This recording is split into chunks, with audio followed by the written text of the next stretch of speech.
Punjab TV देख रहे सारे मानयोग सत्कारयोग दर्शकों ਨੂੰ ਮਹਿੰਦਰਪਾਲ ਢੇਰੀਏ ਵੱਲੋਂ ਸਤਿ ਸ਼੍ਰੀ ਅਕਾਲ ਜੀ। ਟੱਕਾਂ ਵਾਲੇ ਬਾਈ ਪ੍ਰੋਗਰਾਮ ਦੇ ਵਿੱਚ ਤੁਹਾਡਾ ਸਵਾਗਤ ਹੈ ਜੀ। ਤੇ ਲਓ ਜੀ, ਅੱਜ ਸਾਡੇ ਦਰਸ਼ਕਾਂ ਨੂੰ ਖਾਸ ਕਰਕੇ ਮਿਡਲ ਈਸਟ ਵਾਲੇ ਜਾਂ ਇੰਡੀਆ ਵਾਲੇ ਜਿੱਥੋਂ ਵੀ ਦੁਨੀਆ ਦੇ ਕੋਨੇ ਤੁਸੀਂ ਕਾਲਾਂ ਕਰਦੇ ਹੋ, ਅੱਜ ਤੁਹਾਡੇ ਸਵਾਲਾਂ ਦੇ ਜਵਾਬ ਵੀ ਭਾਜੀ ਅਸੀਂ ਕੈਨੇਡਾ ਆਉਣਾ ਕਿੱਦਾਂ ਆਈਏ, ਕਿਹੜੀ ਟਿਕਟ ਲਈਏ, ਕਿਉਂਕਿ ਕੈਨੇਡਾ ਹੈ ਹੀ ਬਹੁਤ ਸੋਹਣਾ ਅਤੇ ਆਉਣ ਨੂੰ ਹਰੇਕ ਦਾ ਦਿਲ ਕਰਦਾ। ਅਤੇ ਜ਼ਰੂਰ ਆਓ ਜੀ ਕੈਨੇਡਾ ਦੇ ਵਿੱਚ, ਪਰ ਲੀਗਲ ਤਰੀਕੇ ਦੇ ਨਾਲ ਆਓ।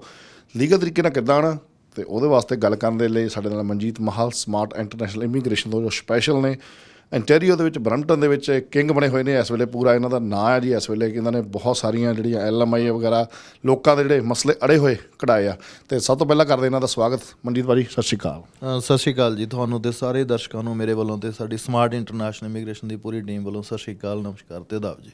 ਭਾਜੀ ਪਹਿਲੀ ਵਾਰ ਗੱਲਬਾਤ ਹੋ ਰਹੀ ਆ ਅਤੇ ਪਹਿਲਾਂ ਆਫ ਦੀ ਏਅਰ ਕਾਫੀ ਗੱਲਾਂ ਬਾਤਾਂ ਹੋਈਆਂ ਅਤੇ ਕਾਫੀ ਪਤਾ ਲੱਗਾ। ਅਤੇ ਭਾਜੀ ਸਾਡੇ ਜਿਹੜੇ ਟੱਕਰ ਬਾਈ ਆ ਜਿਹੜੇ ਕਿ ਦੁਨੀਆ ਦੇ ਵਿੱਚ ਕੋਈ ਪੰਜਾਬੀਆਂ ਦਾ ਖੂਨ ਦੇ ਵਿੱਚ ਹੀ ਰਚਿਆ ਹੋਇਆ ਡਰਾਈਵਰੀ, ਅਤੇ ਮੇਰੇ ਭਰਾ ਕਿਉਂਕਿ ਆਪਣਾ ਬਹੁਤ ਵਧੀਆ ਮੁਲਕ ਦੇ ਵਿੱਚ ਰਹਿ ਰਹੇ ਹਾਂ, ਹਰੇਕ ਕੋਈ ਚਾਹੁੰਦਾ ਵੀ ਆਪਾਂ ਵਧੀਆ ਮੁਲਕ 'ਚ ਜਾਈਏ, ਉੱਥੇ ਰਹੀਏ। ਅਤੇ ਭਾਜੀ ਟਰੱਕ ਡਰਾਈਵਰ ਅਤੇ ਕਿੱਦਾਂ ਆ ਰਿਹਾ ਅਤੇ ਕਿੱਦਾਂ ਕੈਨੇਡਾ ਆ ਸਕਦਾ। ਅਤੇ ਇੱਕ ਪਿਛਲੇ ਦਿਨਾਂ ਦੇ ਵਿੱਚ ਹੋਊਗਾ ਜਿਹਾ ਬਣ ਗਿਆ, ਬਹੁਤ ਸੋਸ਼ਲ ਮੀਡੀਆ ਦੇ ਉੱਤੇ ਵੀਡੀਓ 'ਤੇ ਕਾਫੀ YouTube ਦੇ ਚੈਨਲ ਜਿਹੜੇ ਬਣੇ ਹੋਏ ਆ ਛੋਟੇ ਛੋਟੇ, ਉਹਨਾਂ 'ਤੇ ਇੱਕ ਚੀਜ਼ ਦਾ ਕੁਐਸਚਨ ਆ ਰਿਹਾ ਜੀ।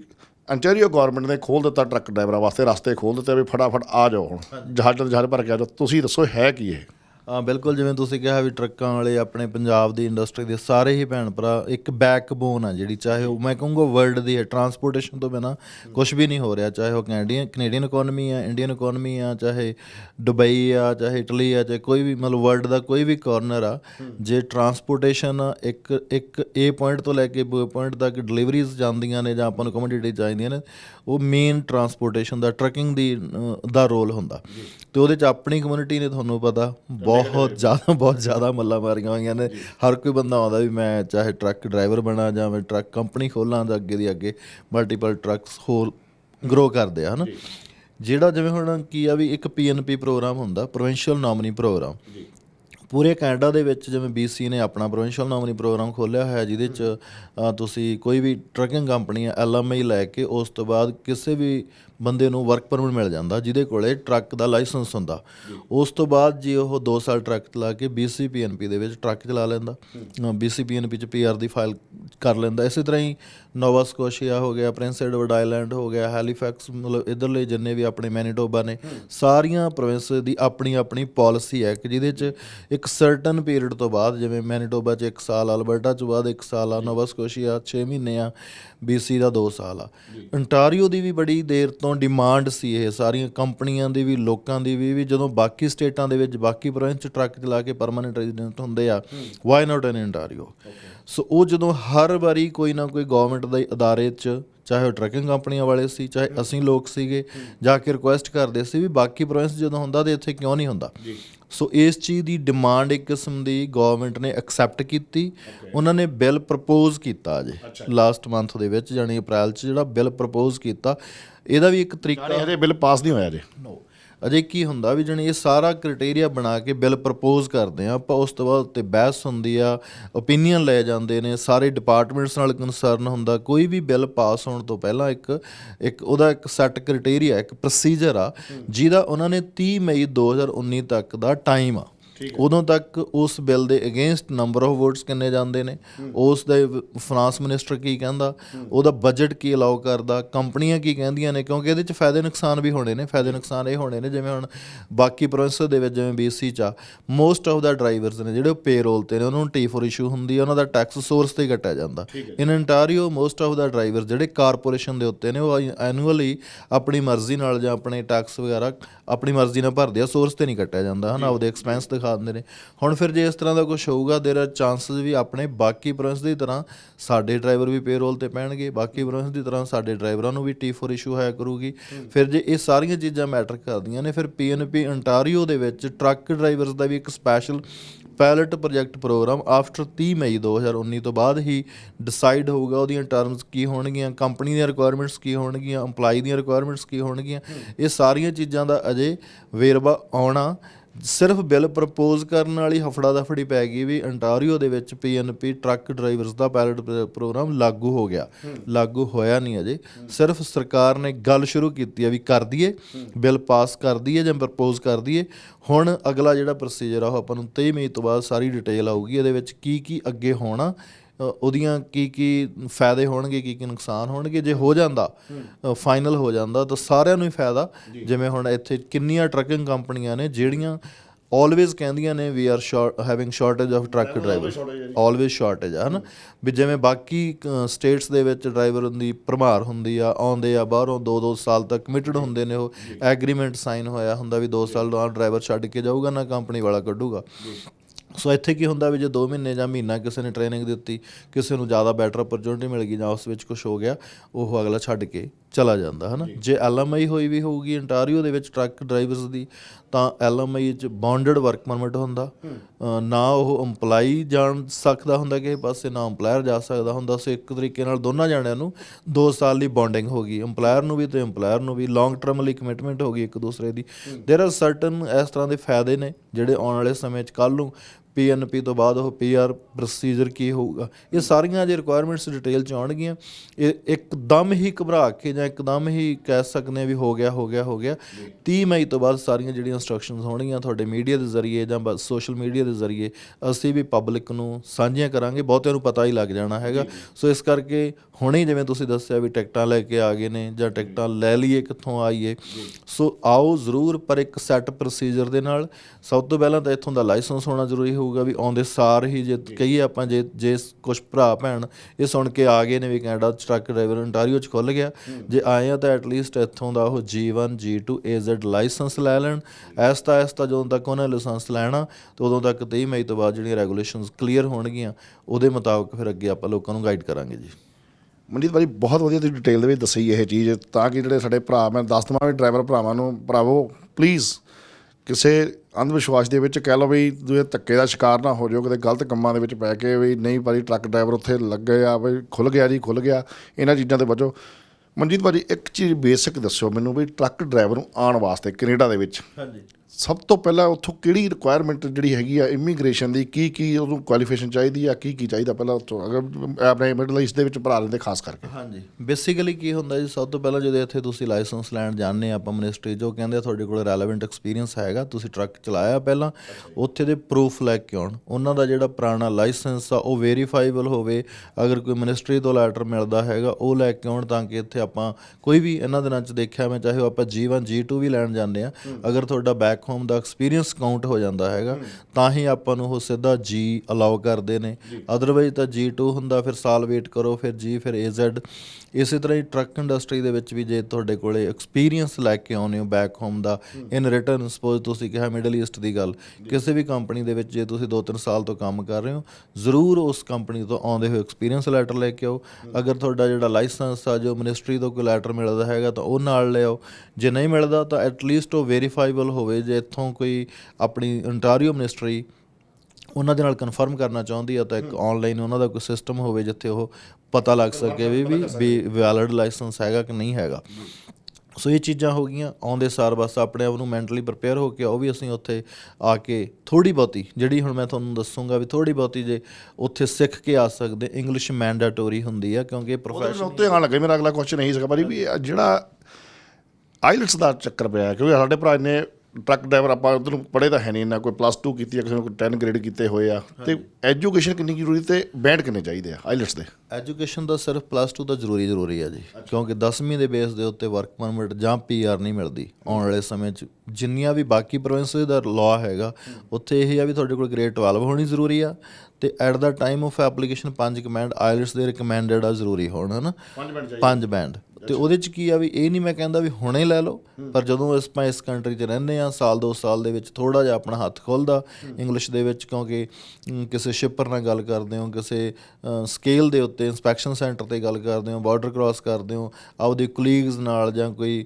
ਜਿੱਥੇ ਤੁਸੀਂ ਡਿਲੀਵਰੀ ਦੇਣ ਗਏ ਉੱਥੇ ਵੀ ਸਾਰੇ ਕਈ ਵਾਰੀ ਸ਼ਿਪਰ ਜਾਂ ਕੋਈ ਰਿਸੀਵਰ ਇੰਗਲਿਸ਼ ਬੋਲਣ ਵਾਲੇ ਹੁੰਦੇ ਨੇ। ਸੋ ਉਹਦੇ ਨਾਲ ਤੁਹਾਡੀ ਆਪਣੀ ਵੀ ਇੱਕ ਕਿਸਮ ਦੀ ਜ਼ਿੰਦਗੀ ਆ ਜਿਹੜੀ ਸੌਖੀ ਹੋ ਜਾਂਦੀ ਹੈ, ਕਿਉਂਕਿ ਤੁਸੀਂ ਸਾਈਨ ਬੋਰਡ ਪੜ੍ਹਦੇ ਹੋ ਰਸਤੇ 'ਚ।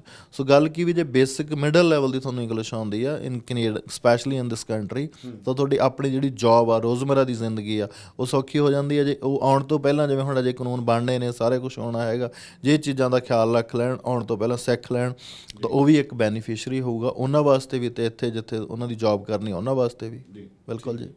ਬਾਈ ਉਸ ਤੋਂ ਇਲਾਵਾ ਮੇਰਾ ਅਗਲਾ ਕੁਐਸਚਨ ਹੈ ਕਿ ਕੋਈ ਵਿਜ਼ਟਰ ਵੀਜ਼ੇ ਤੇ ਆਇਆ ਹੋਇਆ ਕੈਨੇਡਾ, ਜਿੱਦਾਂ ਹੁਣ ਪਿੱਛੇ ਕਾਫੀ ਸਾਡੇ ਸਟੂਡੈਂਟ ਬੱਚੇ ਇੱਥੇ ਆਏ ਹੋਏ ਆ, ਪੇਰੈਂਟਸ ਆਉਣੇ ਸ਼ੁਰੂ ਹੋ ਗਏ, ਮਗਰ ਕਾਫੀ ਕਾਲਾਂ ਆ ਰਹੀਆਂ ਇੰਡੀਆ ਤੋਂ ਵੀ ਅਸੀਂ ਭਾਜੀ ਵਿਜ਼ਟਰ ਵੀਜ਼ੇ ਤੇ ਆਏ ਹੋਏ, ਸਾਡਾ ਬਹੁਤ ਵੱਡਾ ਸਾਡਾ ਇੰਡੀਆ ਦੇ ਵਿੱਚ ਬਿਜ਼ਨਸ ਹੈਗਾ, ਸਾਡੇ ਬੱਚੇ ਹੁਣ ਕੈਨੇਡਾ ਸੈੱਟ ਹੋਣਾ ਚਾਹੁੰਦੇ ਆ, ਅਤੇ ਵਿਜ਼ਟਰ ਵੀਜ਼ੇ ਤੇ ਆ ਕੇ ਇੱਥੇ ਕੈਨੇਡਾ ਦੇ ਵਿੱਚ ਉਹ ਲਾਇਸੈਂਸ ਲੈ ਸਕਦਾ ਵਿਜ਼ਟਰ ਵੀਜ਼ੇ ਤੇ ਆਇਆ ਬੰਦਾ? ਬਿਲਕੁਲ ਜੀ, ਹਰ ਪ੍ਰੋਵਿੰਸ ਟੂ ਪ੍ਰੋਵਿੰਸ ਆ। ਜੇ ਤੁਸੀਂ BC 'ਚ ਵਿਜ਼ਟਰ ਵੀਜ਼ੇ 'ਤੇ ਆਏ ਹੋਏ ਹੋ ਤਾਂ ਉੱਥੇ ਬੰਦਾ AZ ਲਾਇਸੈਂਸ ਯਾਨੀ ਲੌਂਗ ਹਾਲ ਟਰੱਕ ਡਰਾਈਵਰ ਦਾ ਨਹੀਂ ਲੈ ਸਕਦਾ।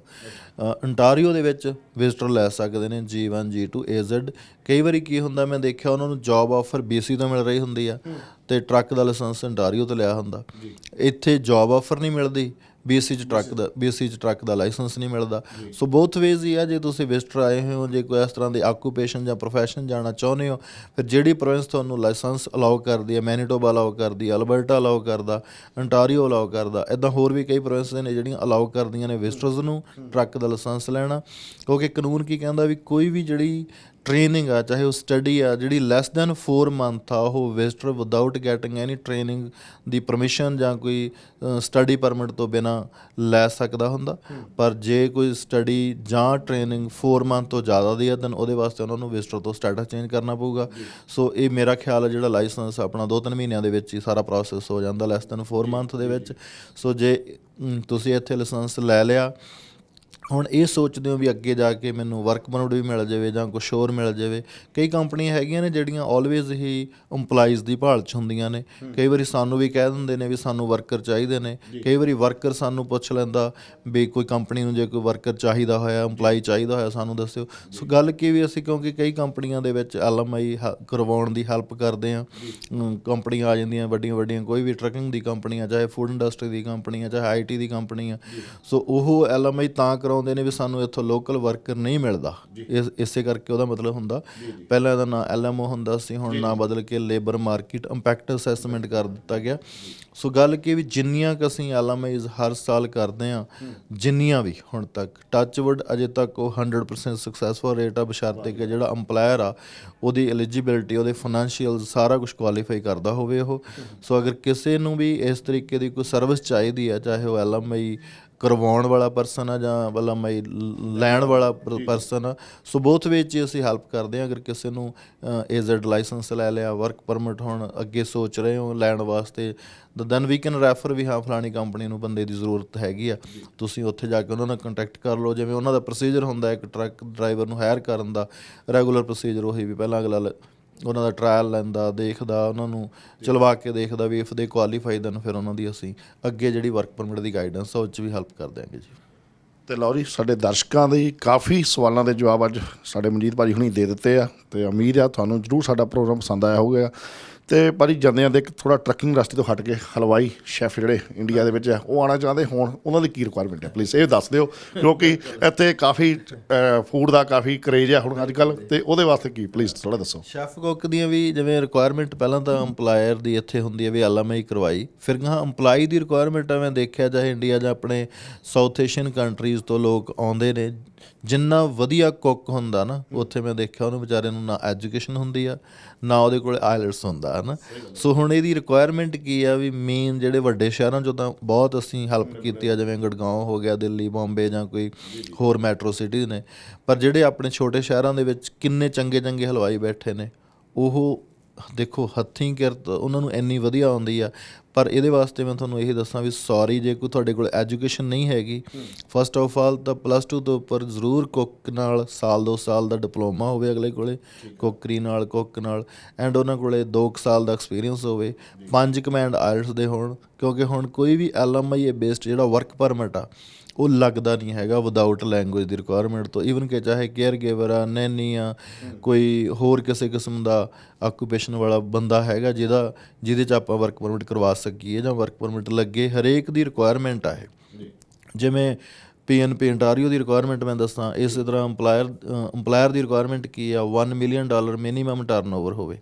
ਹਾਂ, ਆਉਣ ਵਾਲੇ ਸਮੇਂ ਜਿਹੜਾ ਹੁਣ ਟਰੱਕ ਇੰਡਸਟਰੀ 'ਚ ਵੀ ਹੋਊਗਾ ਨਾ, ਜਿਹੜੀ PNP ਦੀ ਜਨਰਲ ਰਿਕੁਆਇਰਮੈਂਟ ਉਹੀ ਆ 5 ਵਰਕਰ ਕੈਨੇਡੀਅਨ ਪੀਆਰ ਜਾਂ ਸਿਟੀਜ਼ਨ ਹੋਣ, 3 ਸਾਲ ਤੋਂ ਪੁਰਾਣੀ ਕੰਪਨੀ ਹੋਵੇ, ਫਿਰ ਹੀ ਉਹ ਪੀਐਨਪੀ ਨੋਮੀਨੇਸ਼ਨ ਦੇ ਸਕਦਾ ਹੈਗਾ ਇੱਕ ਇੰਡੀਵਿਜੂਅਲ ਨੂੰ, ਚਾਹੇ ਉਹ ਆਕੂਪੇਸ਼ਨ ਇਨ ਹਾਈ ਡਿਮਾਂਡ ਜਿਵੇਂ ਕੰਸਟਰਕਸ਼ਨ ਦੇ ਵਿੱਚ ਬਹੁਤ ਸਾਰੇ ਆਕੂਪੇਸ਼ਨ ਨੇ ਉਹਨਾਂ ਦੇ ਵਿੱਚ ਹੋ ਸਕਦੀ ਹੈ, ਚਾਹੇ ਆਉਣ ਵਾਲਾ truck driver pilot project program ਹੋਊਗਾ, ਚਾਹੇ ਉਹ ਆਪਾਂ ਕੋਈ ਆਈਟੀ ਦੀ ਆ, ਚਾਹੇ ਕੋਈ ਆਫਿਸ ਐਡਮਨ ਦੀ ਆ, ਜਾਂ ਕੋਈ ਬੁੱਕ ਕੀਪਰ ਦੀ, ਐਨੀ ਨੌਕ ਕੋਡ O ਔਰ B ਦਾ ਆਕੂਪੇਸ਼ਨ ਮਿਨੀਮਮ 5 ਬੈਂਡ ਲੈ ਕੇ ਆਈਲੈਟਸ ਦੇ ਹੈਵ ਟੂ ਹੋਣੇ ਚਾਹੀਦੇ ਕੋਲ। ਬਿਲਕੁਲ। ਸੋ ਇਹਦੇ ਵਾਸਤੇ ਕਿਸੇ ਨੂੰ ਵੀ ਕੋਈ ਡਿਟੇਲ ਜਾਣਕਾਰੀ ਚਾਹੀਦੀ ਹੁੰਦੀ ਆ, ਕਈ ਵਾਰੀ ਤੁਹਾਨੂੰ ਕਾਲ ਕਰਨ ਦੀ ਬਜਾਏ ਸਾਡੇ ਆਫਿਸ 'ਚ ਸਕਰੀਨ ਦੇ ਉੱਤੇ ਨੰਬਰ ਆ ਰਹੇ ਨੇ, ਉਹਨਾਂ ਦੇ ਉੱਤੇ ਆਪਾਂ ਗੱਲ ਕਰ ਸਕਦੇ ਹਾਂ। ਮੈਂ ਇਹੀ ਪੁੱਛਣਾ ਚਾਹੁੰਦਾ ਜੀ, ਸਾਡੇ ਬਹੁਤ ਸਾਰੀਆਂ ਕਾਲਾਂ ਸਾਨੂੰ ਮਿਡਲ ਈਸਟ ਤੋਂ ਕਾਲਾਂ ਭਰਾ ਕਰਦੇ, ਟਰੱਕਰ ਖਾਸ ਕਰਕੇ, ਤੇ ਵਿਚਾਰੇ ਹਿੰਦੀ 'ਚ ਗੱਲ ਕਰਨੀ ਚਾਹੁੰਦੇ ਹੁੰਦੇ ਆ, ਕਿਹੜੇ ਕਿ ਯੂਪੀ ਤੋਂ ਕਾਲਾਂ, ਖੁਦ ਹੈਰਾਨ ਹੋਈ ਤਾਂ ਸਾਡਾ ਪ੍ਰੋਗਰਾਮ ਪੰਜਾਬੀ ਬੇਸਡ ਆ ਤੇ ਸਾਡਾ ਹਿੰਦੀ ਸਾਡੇ ਦੇਖਦੇ ਆ, ਕਿਉਂਕਿ ਉਹ ਜਦ ਦੇਖਦੇ ਆ ਵੀ ਪੰਜਾਬੀਆਂ ਨੇ ਇੰਨੀਆਂ ਤਰੱਕੀਆਂ ਕੀਤੀਆਂ ਕੈਨੇਡਾ ਦੇ ਵਿੱਚ ਜਾ ਕੇ, ਪਾਰਲੀਮੈਂਟ ਦੇ ਵਿੱਚ ਹੁਣ ਤਾਂ ਝੰਡੇ ਵੀ ਝੂਲ ਰਹੇ ਆ, ਸਾਰਾ ਕੁਝ ਹੋ ਰਿਹਾ। ਤੇ ਸੋ ਇਹਨਾਂ ਗੱਲਾਂ ਲੈ ਕੇ ਮੇਰੇ ਭਰਾਵਾਂ ਨੂੰ ਬੇਨਤੀ ਆ ਕਿ ਪਲੀਜ਼ ਸਕਰੀਨ 'ਤੇ ਨੰਬਰ ਆ ਰਹੇ ਆ, ਮਨਜੀਤ ਭਾਜੀ ਹੁਣਾਂ ਨਾਲ ਤੁਸੀਂ ਅਪਾਇੰਟਮੈਂਟ ਸੈੱਟ ਕਰ ਲਓ, ਉਹਨਾਂ ਦੇ ਆਫਿਸ ਦੇ ਵਿੱਚ ਕਾਲ ਕਰੋ, ਬਹੁਤ ਵੱਡਾ ਆਫਿਸ ਹੈ ਇਹਨਾਂ ਦਾ, ਬਰੈਂਪਟਨ ਦੇ ਵਿੱਚ ਹੈਗਾ, ਤੇ ਇਹਨਾਂ ਨਾਲ ਗੱਲ ਕਰ ਰਹੇ ਨੇ, ਟੀਮ ਦੇ ਨਾਲ ਗੱਲ ਕਰਕੇ ਇਹਨਾਂ ਆਪਣੇ ਅਪਾਇੰਟਮੈਂਟ ਸੈੱਟ ਕਰੋ, ਤੁਹਾਡੀ ਜ਼ਰੂਰ ਇਹ 100% ਤੁਹਾਡੀ ਹੈਲਪ ਕਰਨਗੇ। ਜਿੱਦਾਂ ਇਹਨਾਂ ਨੇ ਦੱਸਿਆ ਵੀ ਇਹਨਾਂ ਨੇ ਕੇਸ ਬਹੁਤ ਸਾਰੇ ਕੱਢੇ ਆ। ਤੇ ਮਨਜੀਤ ਭਾਈ, ਜਾਂਦੇ ਜਾਂਦੇ ਸਾਡੇ ਦਰਸ਼ਕਾਂ ਨੂੰ ਤੁਹਾਡੇ ਵੱਲੋਂ ਸੁਨੇਹਾ ਕੋਈ ਆਪਣੇ ਵੱਲੋਂ ਦੱਸੋ। ਜਨਰਲ ਸੁਨੇਹਾ ਇਹ ਹੈ ਜੀ ਸਾਰੇ ਦਰਸ਼ਕਾਂ ਨੂੰ, ਇਹ ਹੈ ਵੀ ਜੋ ਵੀ ਆਪਾਂ ਕੈਨੇਡਾ ਆਉਣ ਦਾ ਤਰੀਕਾ ਅਪਣਾਉਣਾ ਲੀਗਲ ਹੋਵੇ, ਕੋਈ ਵੀ ਬੈਕਡੋਰ ਐਂਟਰੀ ਨਾ ਕਰਨ ਦੀ ਕੋਸ਼ਿਸ਼ ਕਰੇ। ਸਹੀ ਬਹੁਤ ਤਰੀਕੇ ਆ, ਜੇ ਇੱਕ ਵਾਰੀ ਬੈਕਡੋਰ ਐਂਟਰੀ ਕਰ ਲਈ ਆ ਤਾਂ ਤੁਸੀਂ ਜਿਹੜੇ ਰੈਸਟ ਆਫ ਦਾ ਡੋਰਸ ਤੁਹਾਡੇ ਬੰਦ ਹੋ ਗਏ ਨੇ।